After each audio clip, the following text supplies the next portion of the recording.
And now, it's time for another Dice Tower review with Tom Vasel. Hey folks, my name's Tom Vasel. Today we're taking a look at Venture Angels. Now I didn't know anything about this game. You're investing in ventures, but I do know that it was designed by Bruno Feduti, who is a designer of a lot of games I enjoy, like Citadels, and it was produced by Mandu Games from Korea, and I really like a lot of the stuff that they've done. But it's a really small little box, a little cartoony, and it's 3 to 5 players. You can't play it with just 2. Well, all right, let's give it a whirl.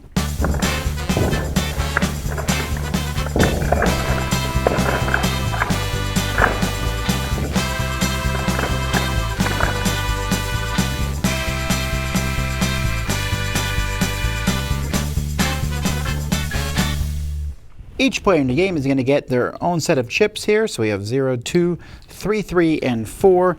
You also get a player chip of your color that you just put in front of you to show that that's what color you are. You're going to have a pile of tiles here, investment tiles, and you're going to turn them over. And you'll turn them over one at a time until you reach a certain funding goal. Let's say, for example, we're playing a 4-player game. Then you would turn them over until you get 36. So I have 10, 16, 24, 32, 39. Boom, I don't turn over any more tiles. On a player's turn, they're going to take one of their tokens and put it underneath one of the ones that's out there. You can't pass. You have to do that. You place out the tokens. And so players are just going to be taking turns putting out the tokens in different spots. And so let's just pretend that it looks a little bit like this after all the tokens are out. Once that's done, after everyone's put out all their tokens, then you'll turn over the tokens and reveal the numbers on them. So we'll turn these all over.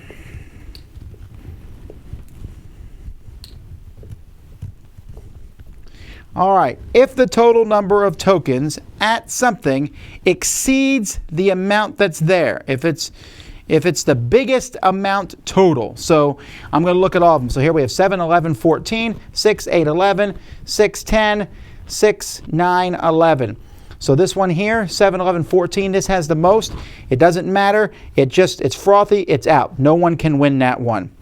And then is there any that's less than the funding goal? So 8, 11, 6, 10, 2. This one also failed. Didn't get enough funding. So the other 3 passed. Now, who gets them? The person who put the most towards them. So red put the most towards this one, so they get this one. Black put the most towards this one. This one is a tie, a 3-way tie, so that whoever went there first, red gets this one. So red is doing pretty well. They got 2 tiles, and black got 1 tile. The problem is, once you get tiles, in the future, in the second round, when you put out your chips, for each tile you have to place one of your chips face up rather than face down. And in the third round, whoever's in last place gets an extra chip that they can use, so they have a 6th chip to put out. At the end of the game, you're going to take a look at all the tiles you got. Let's say these are the tiles I got. Of each color, you take the highest scoring tile. So let's say I got these 4, so I have 8 blue points and 5, so that's 13. And then every other tile is 1 point, 14, 15, 16 points. Whoever has the most points is the winner. It's kind of funny because the game actually has really great components and then components that aren't so great. These tiles are okay. They're easily getting beat up a little bit already. And yeah, I like the art on them. Brain transplant, air bike. It has that 50s cartoon style to it. Immortality, Lost World. So the theming is fine, even though no one's going to care about them. They're more interested in the numbers and the colors. The poker chips, though, are great. These are really nice. They're cool. They feel great to put down. I really like these a lot. So these are nice, and then everything fits very nicely in this little thing here. You put all the poker chips and all the tiles here. So overall, the package is pretty impressive. Venture Angels is most certainly a quirky little game. It's the type of game that if it was longer, it's 20 minutes. If it was longer, I might not like it. But because it's 20 minutes, it works really well. Now, let's not kid ourselves. Having the poker chips to throw around is not a small part of that. It does help. But it's essentially just an outthink the other person style game. Bruno himself in the rule book said thus. That's the kind of games he likes to make, games that a computer could not play because a computer couldn't outguess you.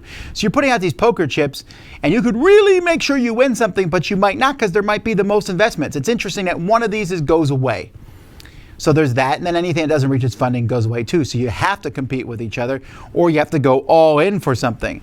And I find it to be kind of a fascinating back and forth. I played games of this where someone got almost nothing. No points at all, barely. But that's okay, because again, it's 20 minutes, and it works. It works really well as a 3-player game, actually, but it also works well with 5, and there's this back and forth. The only rule I don't like is the number you have to go to. I would have put that on the back of the tiles so that you remembered, because it's something we can like, okay, how many we turn over till we get how many points? But after that, it's fast. Put them out, and it has an interesting catch-up mechanism where once you start getting tiles, you have to start playing stuff face up. I like that rule. It's a nice little rule. And the scoring is, hey, get all 3 colors if possible, because if you get all 3 colors, you're going to be in the running for winning, right? You can get 6 blues, and I can get a blue and an orange, and I'm doing probably just as well as you. It's interesting. It's cute. It's fun. It's what we call a filler game, a game that you can quick play before something else, and I think it works well in that regard. I like it. Venture Angels. Dice Tower Judgment approved.